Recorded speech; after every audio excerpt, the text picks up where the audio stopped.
and welcome to the Property Unleashed podcast with me, your host, Mark Fitzgerald. And today I have a special treat. I have one of our previous guests joining me again. Chris Daughty is here. Chris was last on the podcast at episode 191. So it's great to have you back on, Chris. How are you? Yeah, really good. Thank you, Mark. How are you? I'm living the dream, as always, my friend, living the dream. So Chris started his rent-to-rent business this year, and he's been steady away growing it. So how are things going? Where are you up to at the moment, Chris?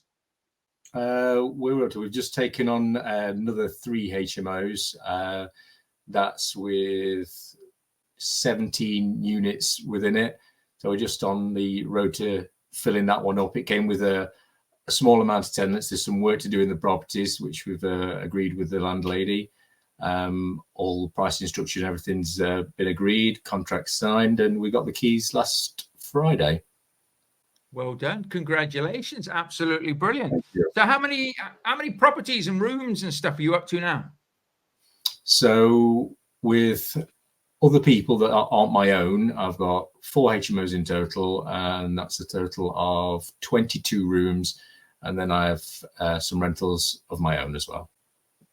Absolutely marvelous. Well, that's what it's all about. So it's growing away. It's growing quite steadily then, isn't it? I know you've got quite a good pipeline of deals coming through and stuff. And just for people that are out there that are maybe haven't heard your episode back, and if you haven't heard episode 191, then do go back and listen to it. But give us a quick little recap about your good self, mate. Okay, so I've had 20 years in the kitchen industry. I've been a landlord since I was my very early 20s. I think might have been 21 or something like that. I enjoyed my time while I was in the kitchen industry, but I decided that my true passion was really in property. I love seeing what a property can be, what it can turn into, and really enjoy matching the right tenant to the right property, because it's not, they don't always match up. So it's nice to get that someone that's gonna, if you're getting a family in a family style home, I just like to make sure that the people that go in there are gonna enjoy their time. And I just thoroughly love property. So it's moving from the kitchen industries to what I do now is it's almost like a dream come true for me. That's nice. Well, that's what you want, isn't it? That's what you want. Of course, you joined the rent-to-rent business builder because you want to build a rent-to-rent business using HMOs and things, and you've been great there. You've also, then you upgraded and you became one of my one-to-one clients, which has been a privilege and an honor, because it means that we meet on a one-to-one level each and every month. And you are absolutely smashing it, getting out there. You're full-time in property now, aren't you? Yeah, so I gave up my a day job to do property full time. I thought it was, me and the wife had a conversation about what we wanted, what was the best way forward for us, and because we had a young family, it's enabled me to have the time to spend with the family and be the dad I want to be, and also it means that I get to be the person that I want to be work-wise as well, so I can control my diary. And be able to be available for wherever I'm needed for the family as well. So it gives me the best of both worlds. Yeah, because it can be very, very difficult as well, particularly with a young family. I know you've got very, very little ones. So it's a full-time job. Yeah, that's it. So it is busy, it is stressful, it is hard, but I suppose at the end of the day, what you're working for is your own business and building a legacy, so to speak, for the future going forward. So you've got obviously your rent-to-rent business, but you also work with some sort of building firms and things like that, or you have a crew, so to speak, and you look to do help landlords with refurbs or developments as well, don't you? Yeah, that's what we set out to do.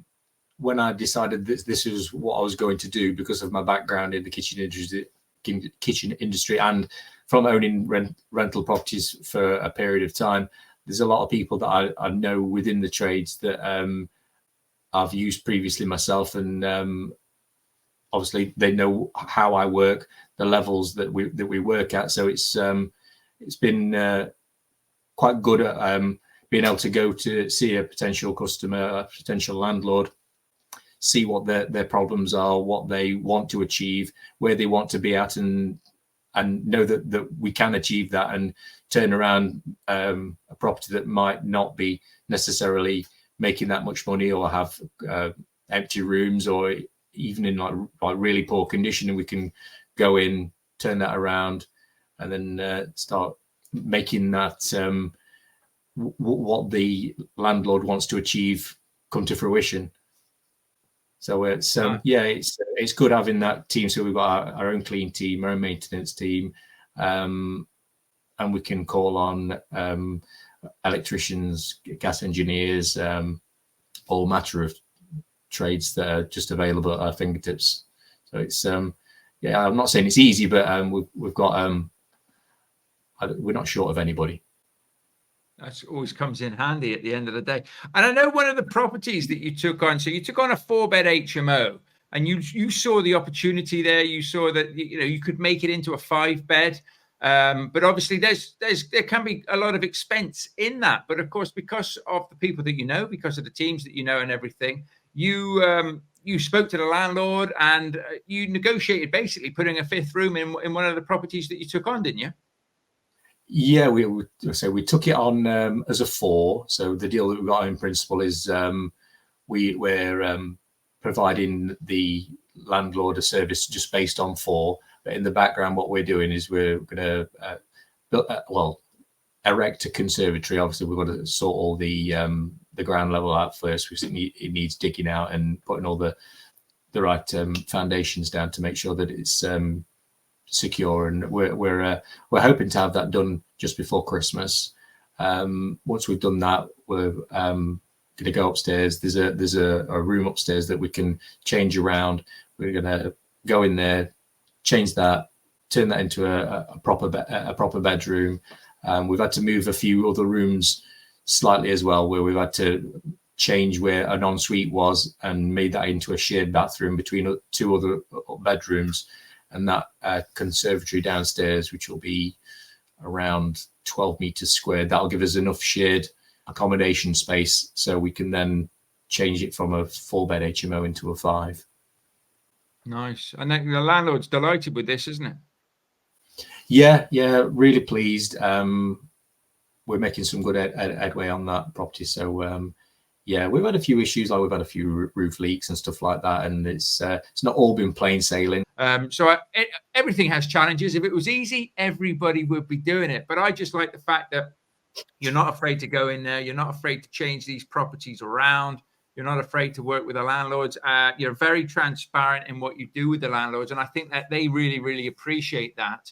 And also, when you do have issues and problems, obviously you communicating and speaking to the landlords about it. And a lot of the times, you're almost going off of your own back to sort things out for them. And they're like, well, no, you shouldn't be doing that. You shouldn't be paying for that. So I think, the operation and the business that you put together for yourself, I think that's excellent. So, I mean, are you happy about how you're doing the business, how you're working with the landlords? Because I always say a landlord is as important as the property. Yeah, I'm really happy with the landlords that I'm working with at the moment. They're really nice people. And to be honest, to me, the landlord is probably more important than the property itself. So it's working with those people that their morals and views on life align with yours, and you want to achieve the same goals. Obviously, if you're going to agree a deal with a landlord and your views aren't aligned, I think you're probably going to encounter problems at some point. But I don't believe that I'll encounter those problems from the conversations that we've had. Landlords that I'm working with now, we're open, honest. We talk to each other all the time if there's any problems, and we just work together. To be honest, it feels more like almost like a team effort, so to speak, because I keep them in the loop and that's what they want.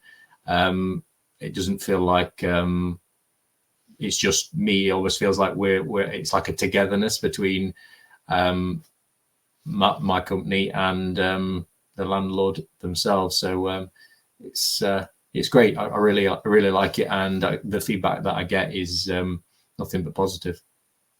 That's great. That's great. Well, the feedback that we get in the Rent to Rent Business Builder group as well, because I know you're in there, you're very active in the community and things. You obviously, when you can, you jump on Zoom calls and you have chats with people and stuff. So I know you're a very giving man. You know, with your time, and you help people and things, and it's great to see. It's great to see from my perspective of, you know, putting it all together and then seeing people like yourselves blooming in the community, helping each other out. Everybody's in there sort of pushing each other forward as well. And that is a big thing that can help your success as well. Because as you say, there are challenges out there, but it's about working with the right people. So by finding those right landlords, the people that you want to work with, and don't get me wrong, I'll ask you this question now. There's lots of opportunities, let's say, out there. You've looked at a lot of properties, you've spoken to a lot of landlords and stuff. And, you know, sometimes you can be a little bit picky yourself when it comes to certain deals. And that's the right way to be, isn't it? Yeah, I've been offered quite a few properties, to be honest, and I've turned them away because I've felt that basically that my vision and the landlord's vision haven't been aligned, and what they want out of the property isn't who I want to be, and who some properties have been in such poor condition, and the way that they've been managed has been so underwhelming that I don't want to be that person. I don't want to be providing a service that I can't improve because the landlord or landlady isn't willing to make the improvements as well. So that's what I said before. You've got to be aligned. So yeah, I've turned down properties, and I'm sure I'll turn them down again if they don't align with if our visions don't align. So for people now that are obviously looking at this and starting out and stuff, how have you found most of your deals? All through landlord letters, actually. You don't say. Landlord letters? Yeah. So obviously I originally got all the information from yourself. You've got your own templates that you've done. So I've basically took your templates and gone in and basically just changed it into my own and made it my own with my own wording, as using some of the information that you've provided, and just made it my own. When I was happy with it, then I started sending them out using Stamp, the service, which is brilliant. So I always send a letter to myself to make sure that I've got one. And I think it was the first, and this probably won't happen for many people, the first batch of letters I ever sent out and the first call I ever got was my first ever deal. Crazy, that. Brilliant. It was, and I must say that I almost felt unprepared for it. I can remember while I was having the conversation, I was really jittery, and I was like all the way through it. But you grow in confidence. The more you speak to people, the easier it gets. And since then, I've spoken to, I've spoken to a hell of a lot of people. I'm happy with the clients that I've got. And of course, with the properties that you've got now, bringing the revenue and everything through for you, your corporate job, so to speak, is a distant memory, isn't it? Yeah, that's it's long gone. I left my old job, would have been Christmas last year, it feels like almost feels like another life, if that makes any sense. Things are so different now. Life's so different. It's just, I don't know, chalk and cheese. It's just, it's fantastic. I love it.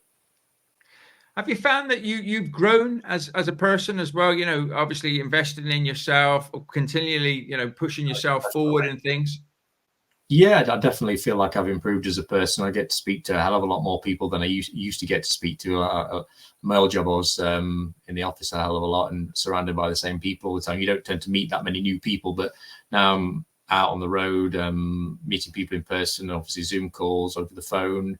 And then I've been investing myself in education, obviously with yourself, read books. I like to journal as well to track what I've been doing. So I do that as in my journal. I'll do it personally.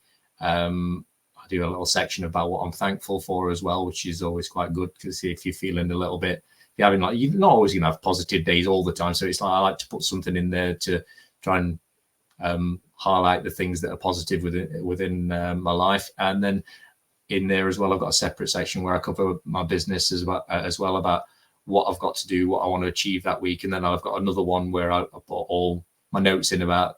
So I don't have I run a 2-journal system at the minute. Well, technically 3, because I have another one. I have another one as well for other notes. But the person that left my old job, I feel, is a very different person to who I am now.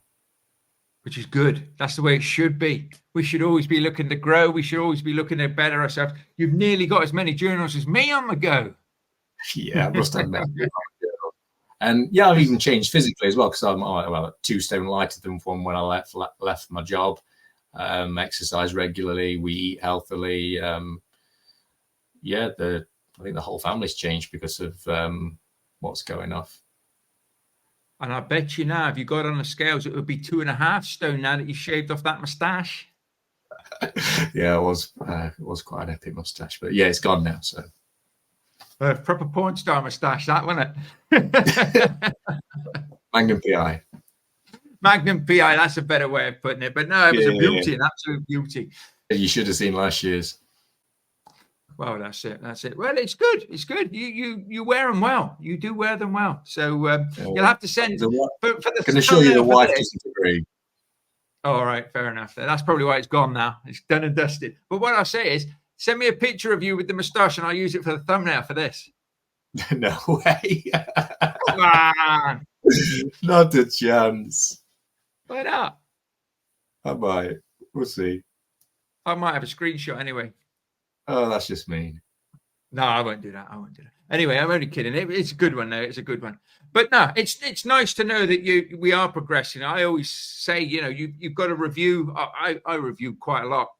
Try and review, because I'm bad at it. I am bad at it. I have to force myself to do these things, because it's good to see how far you've come. It's good to see the stages that you've gone through as well. And I always, I love when we get to this time of the year as well, to really be journaling for, next year. What do I want to achieve? Who do I want to be? How am I going to make myself better? But equally, it's very important, I think, as well, just to look back over the year, to see what you've done, see what's worked, maybe what's not worked so well, and be able to, keep a note of and journal your life as it's going.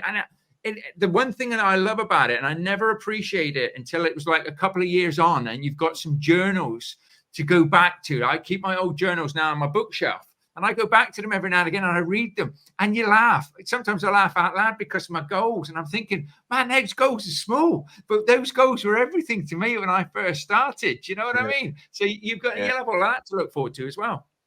Yeah, it all changes. I've got in front of me now, I've got my goals sheet for 2023. So I've just written myself a list of some goals that I wanted to achieve. I've not got as many HMOs as I wanted. I set myself a target, I think it says 8, of 8 HMOs. But I must admit, I am very happy with what I've got now. Maybe I set my target too high, but I guess what's that saying? And reach for the stars and get the moon, or whatever it is. But I'm more than happy with how I've progressed and what I've achieved this year. If you'd have told me at the back end of last year when I left my job, that I'd be managing 22 units by the end of the year, I don't know if I'd have believed you or not. But now it's fact. I've achieved that, and next year I'll be pushing on for more. There's more in the pipeline as well, because I'm still in talks with other people as well. So it's, I suppose, in theory, there is, depending on what happens, the 8 could be achieved if stars aligned, but I don't think it's going to happen. I'm a bit busy at the minute as it is. Well, that's it. And I mean, even if you don't get them now, you're going to get them at the beginning of next year, you know, first quarter, with the amount of people that you're talking to at the moment, aren't you? Yeah. So in the background at the minute, there's a 5-bed, 12-bed, and another 6-bed. The 12-bed split into 3 separate sections, though. So that's technically it's 3 4-beds. Okay. Well, they all count.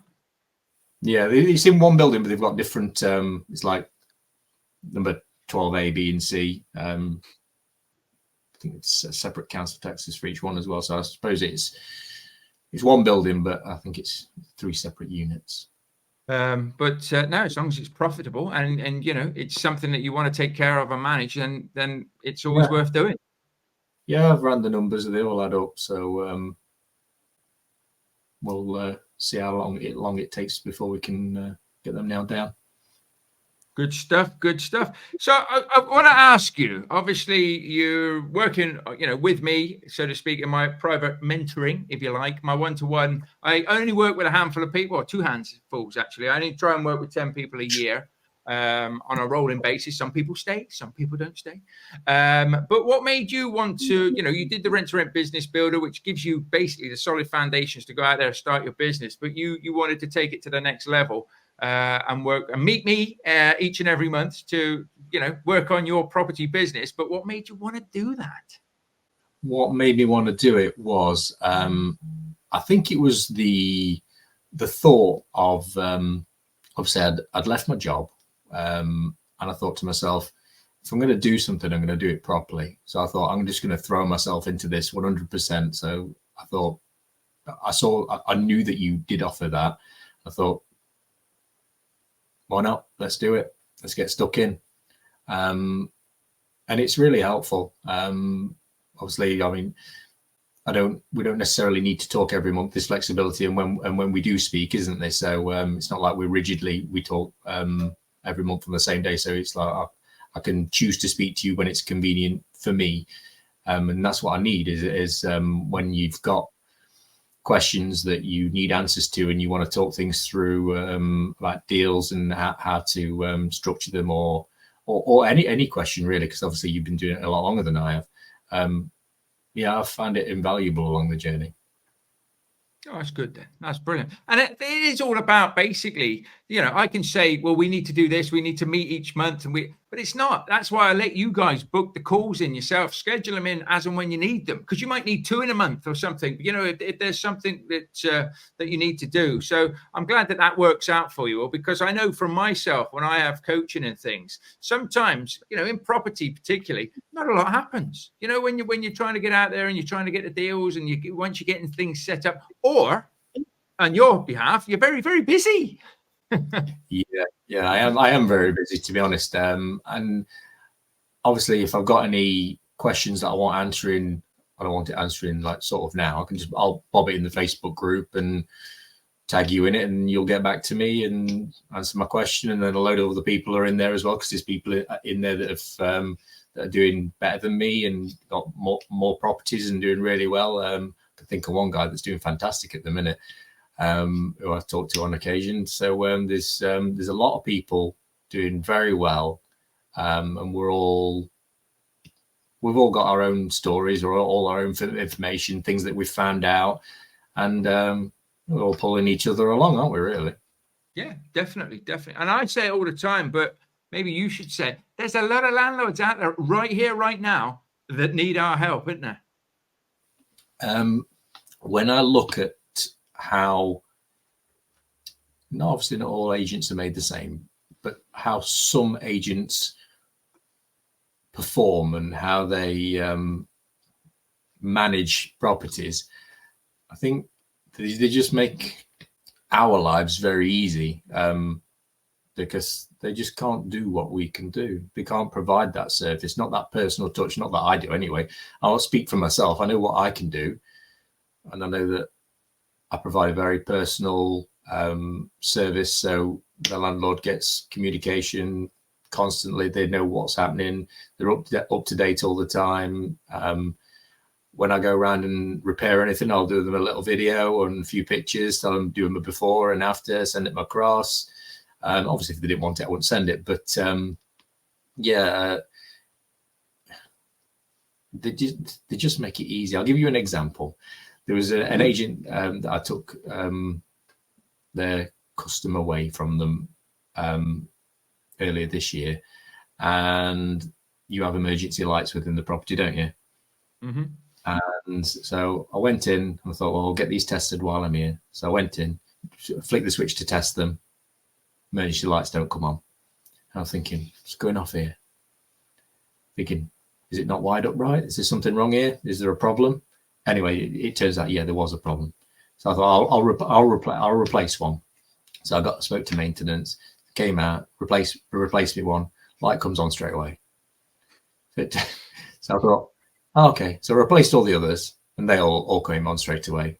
So instantly, I realised that the previous agent, who I won't mention, just basically hadn't been doing the emergency test logs. And then it's you're playing with people's lives, aren't you? And when you know that someone's been missing that, then you think, well, what else haven't they checked? What else hasn't been done? And then, when you dig into it, obviously you'll take on a house and you think, oh, it looks really nice. And then when you dig further, you find that certain things haven't been done, and then something else hasn't been done, or certain things haven't been taken care of the way that they should be when you do a job properly.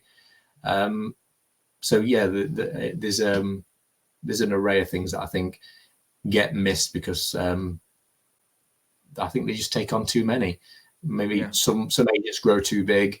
They can't really put those man hours in and justify it, whereas I can. The thing that makes me laugh is, though, if you actually went to these agents to speak to them, they would say, oh, I haven't got anything for you. Everything's great. Everything's running fine. But then, like you say there, when you start looking at the stock, it's just like, no, you're not doing checks. You've got too many properties. That's the reason I think our sort of niche business, if you like, of rent to rent, of property management is so good, because we don't need hundreds of properties. We only need a good couple of handfuls of properties to make a really good living, but to also be able to do an exceptional job for the landlords, looking after their assets, and of course, making nice homes for tenants. And that's basically, if you go in there, you know what to say, you say the right things, but you follow through with what you're doing. And that's exactly what you're doing, Chris, which is why it's commendable. You do a really good job and you give people peace of mind. And, we've had the discussions before, but there's landlords that you're working with and things that are like thanking you, aren't they, for like taking the properties on and looking after them. Yeah, I've had some really always like heartwarming messages off landlords that just thanking me for the level of effort that I've put in. Obviously, I know I'm being paid for it, but I think they're used to such poor service that I think some landlords just expect it to be poor. And then when someone all of a sudden raises the bar and they're up here and they're like, oh, they're like almost like wowed by it. If you're not going to do a job properly, don't do it at all. Well, exactly. But it also, the flip side to that, just for the listeners and whoever's watching this, that's why a lot of landlords are very dubious and skeptical about what we have to offer, because it's almost like sounds too good to be true from what they're used to, isn't it? Yeah, I mean, to be honest, I consider myself a letting agent. I don't call myself a renter or any of that. I know technically that's what we do, but basically we take on their property with a management agreement. It's all legal and above board. And we me and the landlord or landlady will talk through about all their requirements. And to be honest, everything's up for negotiation. You can talk through what they want, what's important to them, and eventually you'll meet in the middle about where you're both happy. Yeah, to be honest, after speaking to after getting my first call out of the way, I must admit, after then I found it really easy. Yeah, it only gets easier anyway. But like I say, when you know what you're saying and you know what you can do and how you operate, I think that's the confidence that you have in yourself to be able to go out there and deliver. And it's, as I say, it's great to see. So, there's a lot of people out there at the moment potentially sat on the fence thinking to themselves, I'd like to do, what Chris has done, what Mark's done and things, but I don't think it'll work in my area, or they have the self-doubts, or they've got the wrong people around them and stuff. What would you say to anybody at the moment that's thinking of getting into this? What would I say? I would say you need to be committed. You need to be putting yourself into it whole hog. If you're unsure of whether this is for you or not, then I don't know. I'd listen to a few of the podcasts, decide what you want out of life. But as soon as you decide what you want, go for it and get yourself stuck in, because you're not going to get anywhere by being half-hearted. You've got to throw yourself into it and give it your all. I think that's great advice. And it is. You only fail if you stop. So you just got to keep going. As long as you're doing the right actions, being consistent and persistent is something I love saying. Sorry. Also, yeah, you've got to get yourself stuck in. If this is what you want, speak to you. Yeah, I guess so. Yeah, just speak to you or anybody that does this sort of thing. Obviously, you look around. I looked around. I was in two minds. I think we spoke on the last podcast between yourself and another provider, and I decided to choose yourself, and I think it's worked out for me. And from what I see within the group, I think it's working out for a lot of people. If this is what you want to do, I think all the tools that you need to achieve what you want to do is with us. Well, here. Well, it definitely is, because we live and breathe it.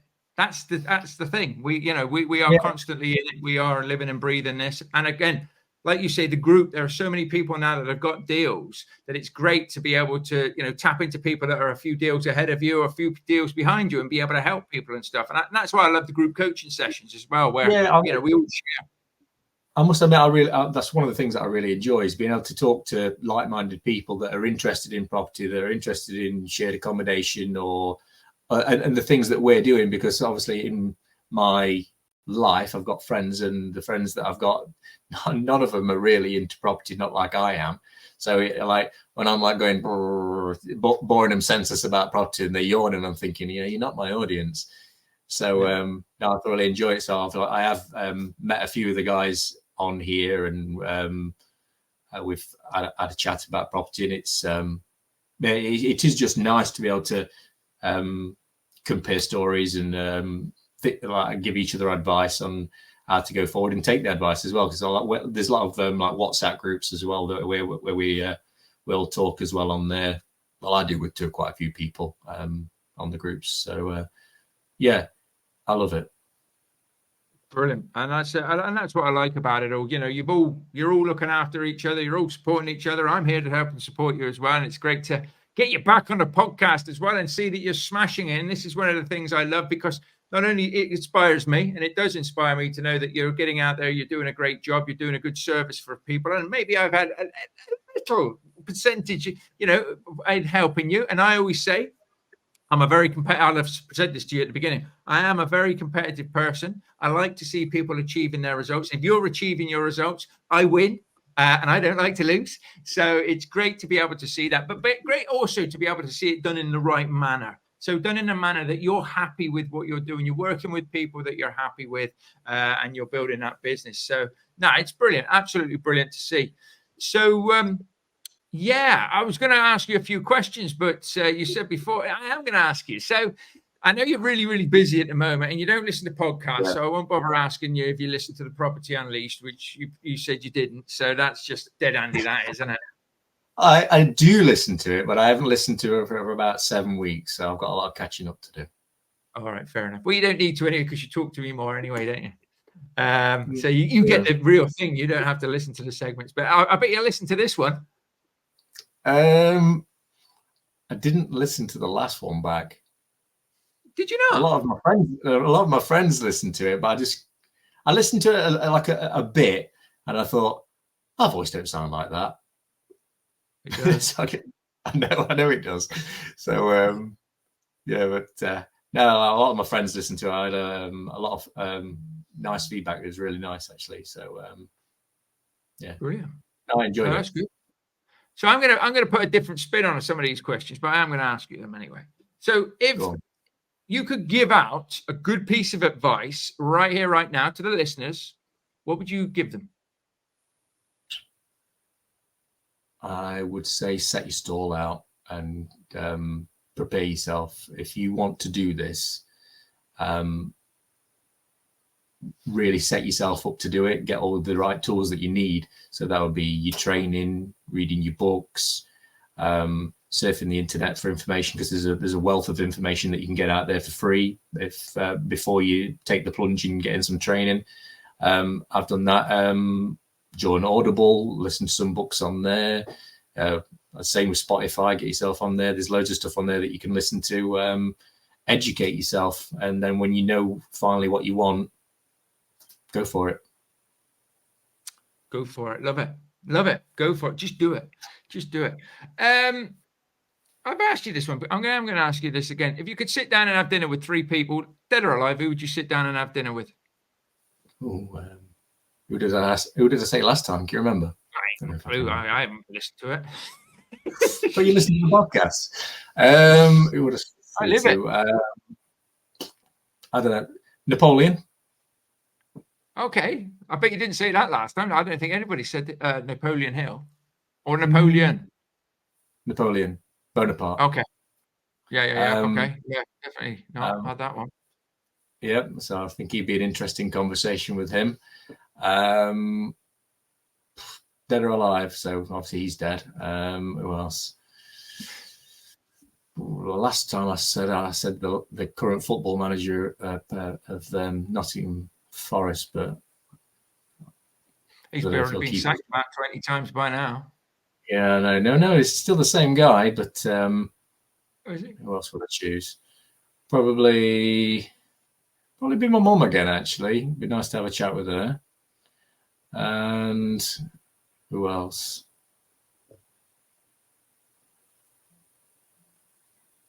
Bill Gates. Like it. Good stuff. So, on to books. Now, what are 3 books that you think you would recommend to the listeners out there right now that you've read and you've just got something really decent from? Or, being a bit of a game changer for you? My favourite one's got to be the 5 a.m. Club. I love that by. One second. I've got his book. It's just up top. I can't see what his name is. Robin. I don't know. What's his name? Robin Sherpa or something? Robin Sharma. Yeah, that one. You there? Yeah, it's a good book. That wasn't what I expected. So I read The Miracle Morning a few years back, and then everybody was saying you need to read the 5 a.m. Club. And I initially looked at it and thought, oof, that's a big book to just tell me to get up at 5 a.m. But when I bought it, and it's like a story, and I really enjoyed it. Yeah, I must admit, I really enjoyed the story. So I may well read it again, actually. I did really enjoy it. I am currently listening to a book on Audible as well. So there was a program on Netflix about centenarians and about how people can live longer and improve their lives. Dan Berkner, I think, is the author. So I'm currently listening to one of his books. I can't remember what it's called. One of his books. I can't remember which one it is. It's on. I'll tell you. It's on my Audible. Hold on. Blue Zones Happiness. It's basically how to lead a better life. Okay. And still, I've been listening to this one for quite a while on Audible. It's the Complete Conversations with God. I've listened to the first 2 books, and I'm not particularly a believer of God. It's more like ways of how to live your life, and it's just more like a do good things happen sort of thing. So I'm still reading my way through that, but that's 25 hours worth of listening. That's a lot of journeys. Oh, tell a lie. I did read one of the Stranger Things books as well. That's just fiction. Okay, forget fiction. Yeah. Don't waste your time with that. I enjoyed it. No, that's good. And what's your top 3 podcasts? Oh no, I wasn't going to ask you that. Okay, yours obviously, and then nothing else. It's all right. No, it's good. as I say, but you know, you've got a lot of travel time, so you're just listening to books in the car and stuff. To be honest, I'll listen to podcasts if I feel like it. When I'm in the car, I might listen to one of my books while I'm in the car. Alternatively, if my head's, you know, sometimes your head gets full. Sometimes I'll just sit in the quiet.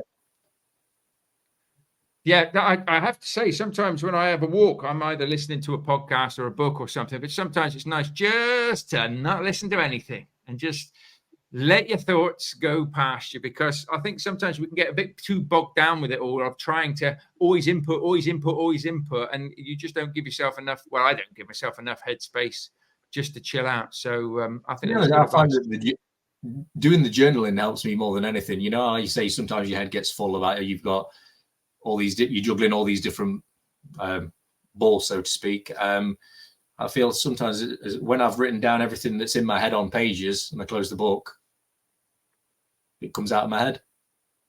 Yeah, and you've made a record of it as well, which is great. Absolutely great. Well, it's been amazing to have you back on, my friend. Always a joy, and we'll get you back on again next year when you've got 100 properties under your belt. No. But when you've got a few more. Have you got any final thoughts to leave the listeners and the people watching this with? Final thoughts would be just do what you enjoy. Like it. Simple. Get in there. Oh, and don't chase the money. Yeah. The money will come. The money will come by doing a good job. What you enjoy, and I think that's more important than anything. Obviously, I get everybody's got bills to pay. I understand that. But if you can do a job that you enjoy, then you'll just have life satisfaction instead of going to work and not enjoying yourself. It's all about happiness. Anybody can do it. Anybody can get out there, can get it done. No, wise words. Thank you very much. Great stuff. So, you're welcome. If you've enjoyed this episode, please feel free to share it with your friends. Subscribe and follow us. You can reach out to me on social media. You can probably reach out to Chris as well. Can anybody reach out to you, Chris, if they want to? Yeah, of course. We've got our own website, email address, Facebook, Instagram, whatever you like, really. There's plenty of ways to contact us. Brilliant. Good stuff. So, guys and girls, make sure that you know what it is that you want to do. You've got some passion for it as well. So you will not fail. You will not quit. Get yourself educated, find the knowledge, but make sure that it is the right thing for you to be chasing. When you have that, have your vision. Break your vision down into goals, big goals. Reach for the moon and you might hit the stars. And then basically just build that down into bite-sized chunks that you can take action on each and every day. I hope you've enjoyed this episode. I have enjoyed bringing you this episode. I look forward to you joining me in the next episode very, very soon. You take care and bye for now.